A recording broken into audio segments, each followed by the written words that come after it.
Hello, welcome to African Women in the Diaspora with me, Ngozi Jason. I'm happy to announce to you guys that this is the 7th episode. Whoop, whoop, whoop, whoop, yeah me! Congratulations to all of us. I'm always excited every time I come here with a new episode. I'm always excited. I give myself a big pat on the back because there's always a reason not to show up here.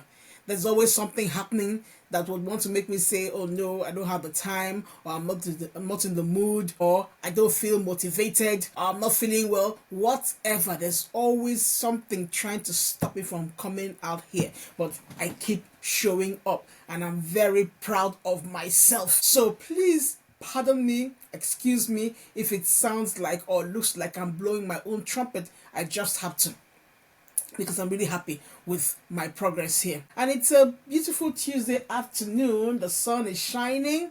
If you live in Europe, you understand why people who live in Europe and Europeans are always very excited about the weather, especially when the sun is shining. When I lived, back in Nigeria, I never used to understand what is the British people's obsession with the weather. If you want to make small talk, the first thing you're going to talk about is the weather. And I've always wondered, why are they always talking about the weather? Now that I live here, I understand. When the sun shines, we are always excited. We're always very happy because we don't get much sun here. Yes, so today is the 7th episode, and today I'm going to talk about weird things or little quirks that I've observed in this country. Little things. And I already started talking about one of them, and that is the weather. I used to wonder why British people were always talking about their weather. They're constantly talking about the weather. And I used to wonder, why are they so obsessed about their weather? Then when I moved here, I got to understand, because the weather in this country can change in the twinkle of an eye, at the snap of your fingers. 1 minute the sun is shining, just give it like 5 minutes. The next thing it's raining. The next thing is cloudy.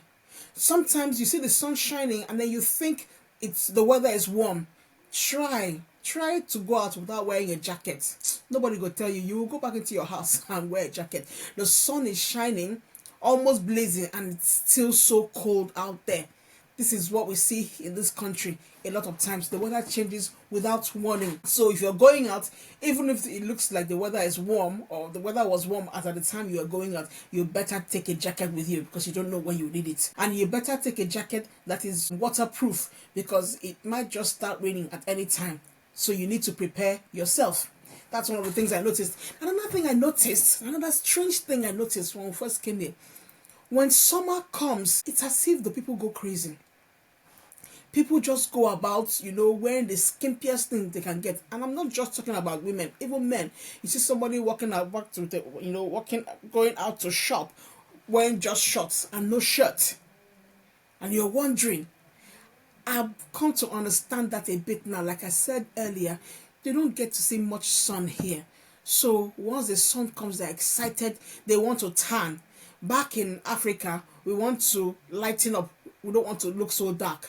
But here in Europe, they don't see the sun much, so they want to get darker. They want to take advantage of the sun, because once winter comes or autumn comes and they get barely any kind of sun, they start to get whiter. So they love when the sun comes out. Everybody wears anything. If it were possible for someone to go out naked, I'm sure they would do it. If they were not going to break any law, I'm sure people would go out naked so that they can get the sun on every part of their body. So that's the second thing I noticed when I first came here.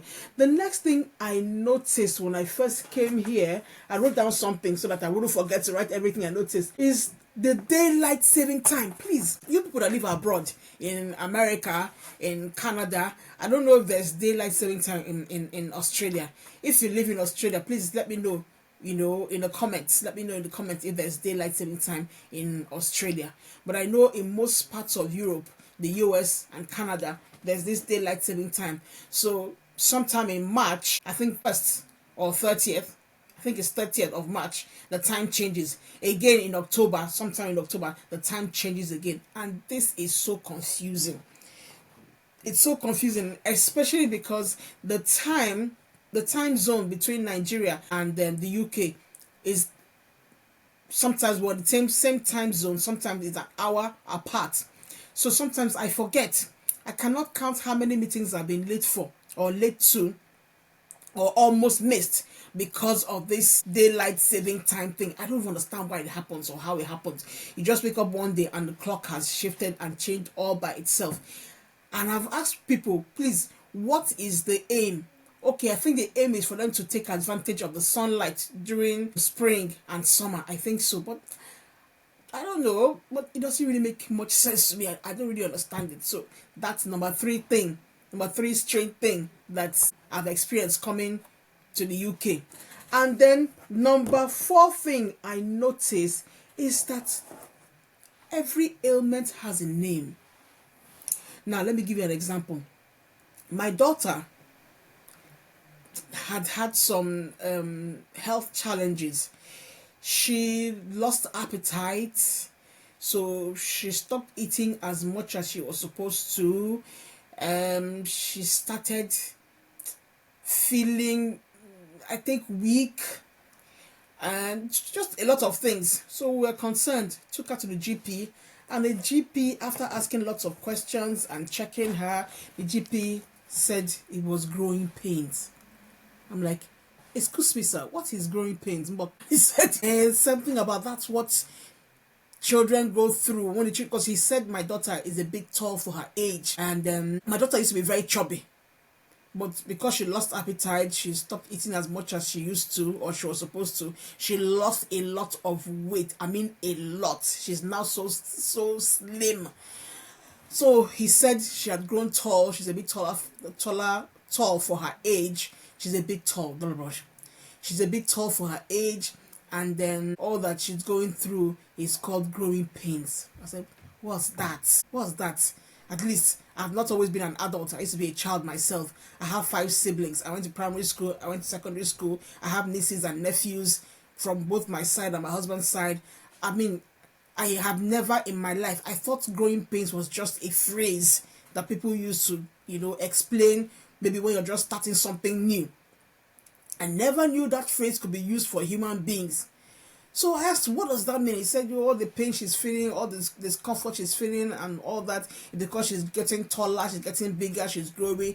That's why she's experiencing all this. So they call it growing pains. I was shook. I almost wanted to argue with the man. I wanted to tell him, Oga Beg, I don't even understand this thing you're talking about. What are you saying, growing pains? I've never in all my life, in my near 50 years of existence on this earth, I have never heard of the term of the phrase growing pains being used for a human being. I wanted to argue with him, but I didn't want to be rude, so I kept quiet. But I didn't take him seriously. One day I was having a discussion with a friend of mine, another African, and she said she brought that up. I said, oh, okay, so it's a thing? She said, yeah, it's a thing here. That the same thing was used to diagnose her 2-year-old niece. So I'm wondering, I still haven't been able to wrap my head around it. I'm like, does it have to have a name? I mean, anyway, that's one of the weird things that I noticed as we moved here. And then the next thing that I really, really like, it's weird. Well, it's not weird, but it's a little bit strange comparing where I'm coming from. They don't play with children in this country. Now, when I mean they don't play, if you're Nigerian, you understand what I mean by they don't play. They don't joke with children in this country. They take children really, really seriously. One day in 2023, there was an outbreak of chickenpox around. My husband first caught it because my husband works in the health and care industry. So they say chickenpox for adults is called shingles. That's another thing. I've never heard of any ailment called shingles until I came to this country. I don't know what shingles is. I've never heard of it. I've never experienced it. But they say shingles is chickenpox for adults. Please correct me if I'm wrong. If you're listening to this podcast or you're watching me on YouTube, please write in the comments if you think, that my definition of shingles is wrong.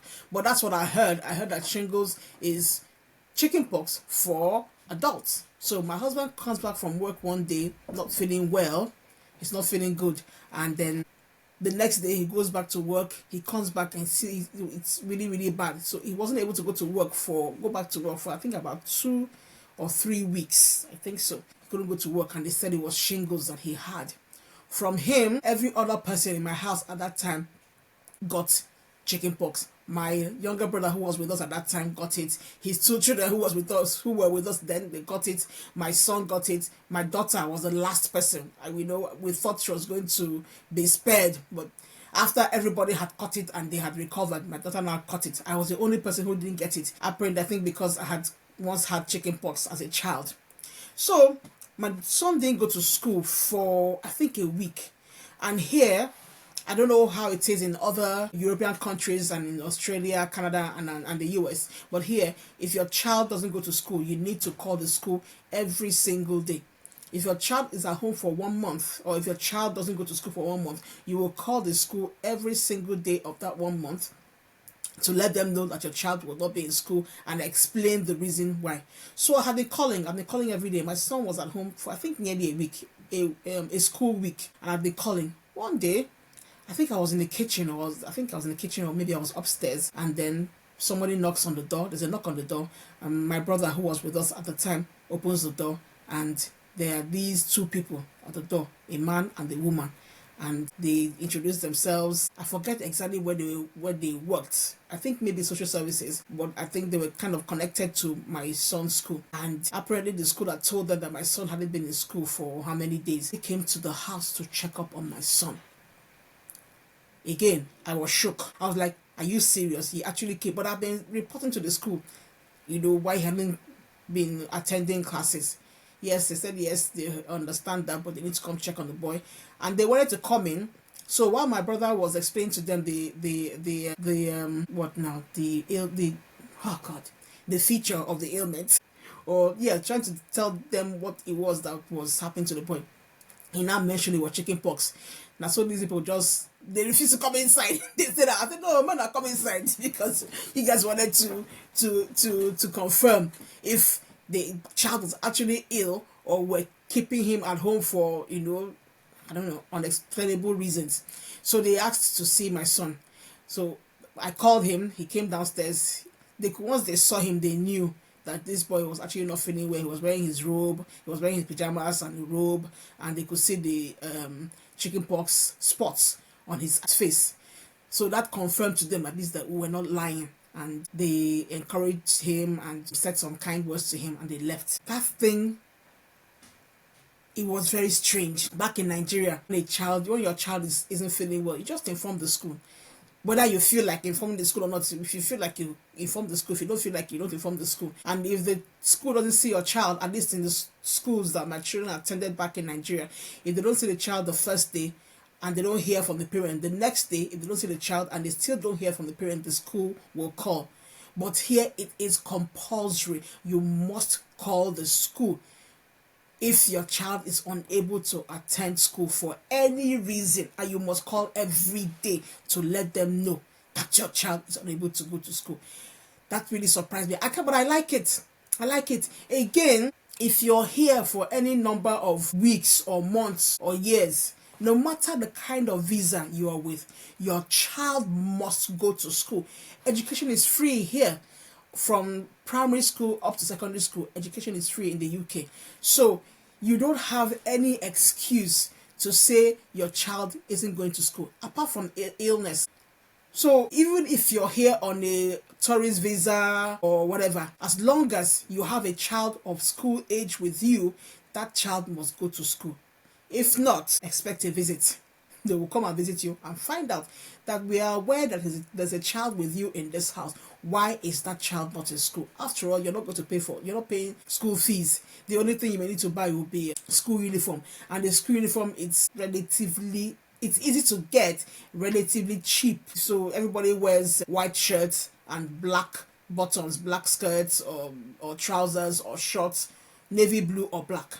So the uniform is the same everywhere. The only thing that you might need to spend money on will be the tie and the blazer. UK schools, we're big on blazers. We love our blazers, man. So you have to buy the blazer. The blazer it's relatively cheap. I think it's something between 20 and 35 pounds. You buy the blazer. But the rest of the things you can easily get. You can get a white shirt anyway. You can get black trousers or black skirts anyway. Anyway, so that's it. And then if you want to spend extra money, they have this particular outfit for the girls who can wear. And it's for the girls in primary school. They have these summer outfits that they can wear. That's to school. Yeah, so that's one thing I really, really like about, even though it was weird, but I like the fact that they take children seriously. They take the welfare of children really seriously in this country. I like that. I also remember 2023 December, my daughter just had she experienced a seizure all of a sudden. She has never experienced a seizure before then, and even after then, just like that. And it was shocking. On a Saturday morning, I can't forget it, December 2023, on a Saturday morning. I was in the toilet, my husband was in the bedroom still, sleeping. He wasn't working that day, and my son just runs down the staircase and starts shouting, "Papa, Papa, Mama needs help."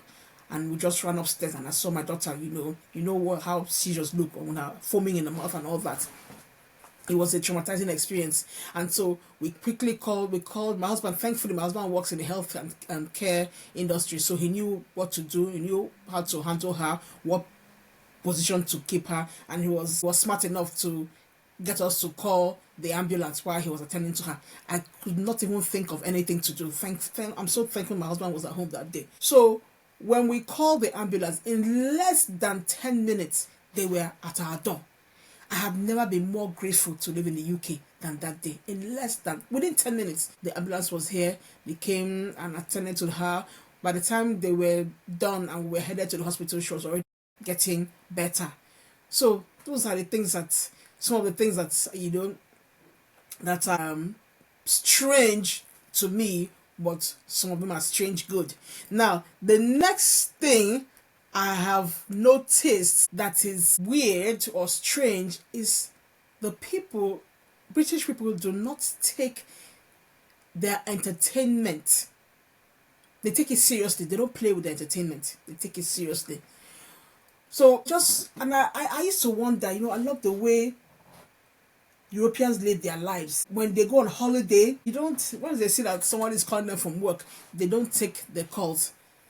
If they are on holiday and someone is calling them from work, they don't. If you can send them a million text messages, you can call them a million times, you can tell them the situation is urgent, it's important. They're not going to listen to you. They're not going to attend to you. They're on holiday. I don't know. Sometimes I think maybe they leave their phones behind when they go on holiday. I don't know. So they take their entertainment really seriously, which is good. I didn't understand before until when I started living here, and I realized that these people work really, really hard. There's no easy job in this country. Even if you're working from home, there's no easy job in this country. They work so hard. Some people work 2-3 jobs just to keep the family afloat. And you're spending so much money on, paying your tax, paying your rent, paying for lights, electricity, gas, just paying your bills generally and living. So when they have time to relax, they take it seriously. In the evenings, on weekends, Fridays and Saturdays, you see the pubs are full. In the mornings during the week, you see the cafes are full. People are sitting down, having a cup of coffee, reading a book. Some people like me who love to read, they go to the library and just sit down and read books or read the newspaper. Sometimes there are so many community halls and community hubs just for the people who live within that area, for them to just have time. There are different groups for different people, just for people to just have that time to sit down, have a cup of coffee, a cup of tea, chatting with one another. The cafes, for those who want to spend good money, they go to the cafe and sit down, have a cup of coffee, read a book, hang out with their friends. Sometimes you see families cycling together or taking walks together, jogging together. Then for those who like to drink, they go to their pubs on weekends, Fridays and Saturdays especially. They go and drink. They don't play with their entertainment. In fact, many British people have a budget for entertainment. That is the part that wowed me, because in Nigeria, why would you have a budget for entertainment. It's like you don't have anything you want to do with your money, Abby. You don't have anything you want to do with your money. You're putting budget for entertainment. But it's important. That's one of the things I really enjoy about the people, British people. They play as hard as they work. Because if they don't spend time for play and for entertainment, I don't know, they would live miserable lives. Because already the weather here does not give you, it's easy to get depressed with the weather they have here. The way the system is, they don't have the same sort of the family community support that we have back home in Africa. In Africa, we have that community support. We have our families, we have our friends, we have our neighbors. We can easily get even help. Paid help is easy to get. Just have your money and pay. But here, paid help is difficult to get because it's expensive, very expensive. And that community support that we have back home in Africa is not readily available here. Everybody is busy, living their own lives, doing their own thing. Nobody really has the time for the next person, except they decide to do it intentionally. And that's the reason why they have so many community hubs and they have so many groups for different people. They have reading clubs, they have writing clubs, they have exercise groups, and many of these groups are free just to get people to have this bond. And we don't have any of those intentional communities in Nigeria. The communities we have back in Nigeria, and I dare say the rest of Africa, they are organic communities. They're not communities that were formed by people. They are communities that are natural, organic ones that people just, and we take these things for granted. And then we have our sun that keeps us happy. But here, you have the weather that is not that friendly, which can easily depress somebody. And then you have to intentionally build community. So these are some of the things that I saw when I came here, and I felt they were weird, they were strange. But some of them are strange, good, or is it good, strange? Good, strange, good, strange. And some of them are still strange, like the part about, giving names to every little thing, every little ailment has a name. And once you have given a name to something, you make it real. It becomes real. And so, so that's it. That's some of the many strange things that I noticed living here in the United Kingdom, my adopted country. And if there are other things that you've noticed, not just in the United Kingdom, even in the US, in Canada, in Australia, in the UAE, in Qatar, in Saudi Arabia, as long as you are an immigrant woman, an immigrant woman, Ngozi. Anyway, as long as you are an immigrant woman of African descent living outside your home country, if there are other strange things that you've noticed about your adopted country, please feel free to put it in the comments, either on Spotify or any other podcast platform or on YouTube. You can just put the comments here on YouTube. I'd like to learn from other people and see, what other things you've noticed, what other things you noticed that are strange to you. But some of them are strange good or good strange, and some of them are still strange, but you're learning to adapt. And some you don't want to adapt, you just want to maintain what you were doing before. Because in as much as we are adapting to the way of doing things here, we also want to maintain some of the things that we came here with that are still good. I went to my reading club last week. I have a reading club. We meet once a week. I think the last Thursday of not once a week, once a month. I think the last Thursday of every month. And you know how reading clubs can be. If it's a 1 hour reading club, you spend maybe 15 minutes or 20 minutes talking about the book, and the rest of the time is used to discuss other things, maybe movies or family or whatever. So one of the members talked about how, I think she said her grandfather and her great aunt, who used to be very close, fell out because her great aunt, who didn't have children, used to refer to her grandfather's children as her children at her place of work. So when the grandfather found out, he didn't find it funny, and they fell out because of that.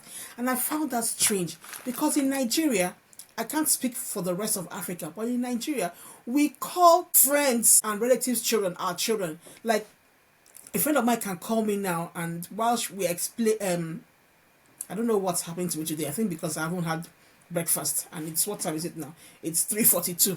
I'm just blah, blah, blah, blah. Anyway, so while we are exchanging pleasantries, the next thing she will say, how are my children? I'll say, oh, they're fine. Then I'll ask her, how are my own children? So she's asking after my children. She's calling them my children. I'm asking after her own children, and I'm calling them my children. So I noticed that here, people feel like it's intrusive. They are my children. Why are you calling my children your children? They feel you're being intrusive, and you can't call what's not yours yours. But where I come from, it's a regular thing, it's a normal thing, and I hope we'll maintain that. Although it's kind of fading gradually, that practice, but we still do it. We don't feel that a good friend of yours, or a family member of yours calling your children their children, we don't feel that the person is being intrusive. We don't feel that the person is, taking too much, or trying to take something that is not theirs. Yeah, so I'd like to know, what other things have you noticed if you live outside your home country? What have you noticed in that country, in your adopted country, that's different, really different from what you're used to back home? Yeah, that's all I have for you today. Thank you so much for listening to today's podcast, episode 7. And remember that this podcast, I keep saying every time, I'm just drumming it into your ears. One of my mentors says repetition is the law of deep and lasting impressions. Yeah, so I keep saying, just in case you've forgotten, this podcast is for immigrant women of African descent. So you may not necessarily be African, but you are of African descent. So that means you could be from the Caribbean, you could be from Brazil, you could be from Venezuela, wherever, as long as you're of African descent and you live outside your home country. This podcast is for you.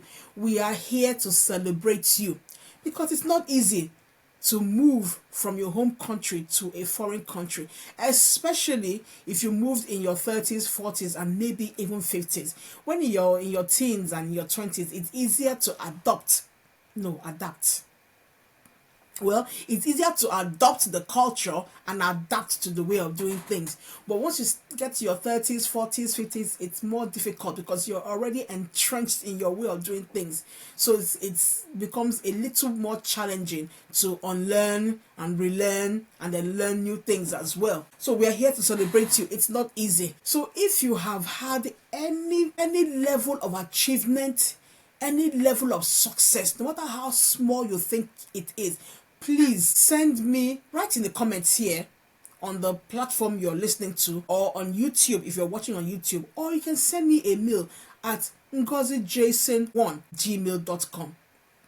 I'll say it again, my email is ngozijason1@gmail.com. And if you're courageous enough to want to be interviewed, please also let me know. I'd love to interview you. I don't have to have achieved anything great in quote, because every level of achievement is great, but for want of a better word, I'm using the word great. Maybe you came into your adopted country pregnant, and then now you've given birth and you've been taking care of your baby, and now your baby is a year old, 2 years, maybe 5 years, 10 years, 15 years. I know of somebody who moved to Germany from Nigeria to join her husband, and she gave birth to her children there in Germany. And all the years she was married for 21 years. She didn't have a good marriage. For 21 years, she didn't have a good marriage. Her husband was a typical African man who felt raising the children was left to her, and she did all that, and now those children are in their 20s. I think the first two are in their 20s, and the last one is about, I think, maybe 19 or so.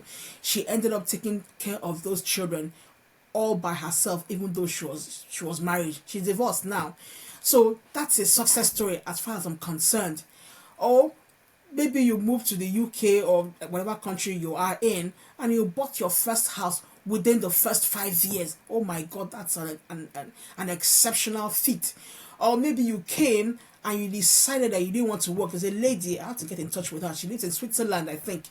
And she has never done a regular job for one day. She just got into the country and then started her own business, and she's still doing it till date. I would like to interview you, and there's so many of you like that. I just want to inspire African women in the diaspora. I want to inspire you. I want to motivate you. I want to encourage you. Keep doing what you're doing. You feel that the world is not seeing you. You feel that you're not being heard.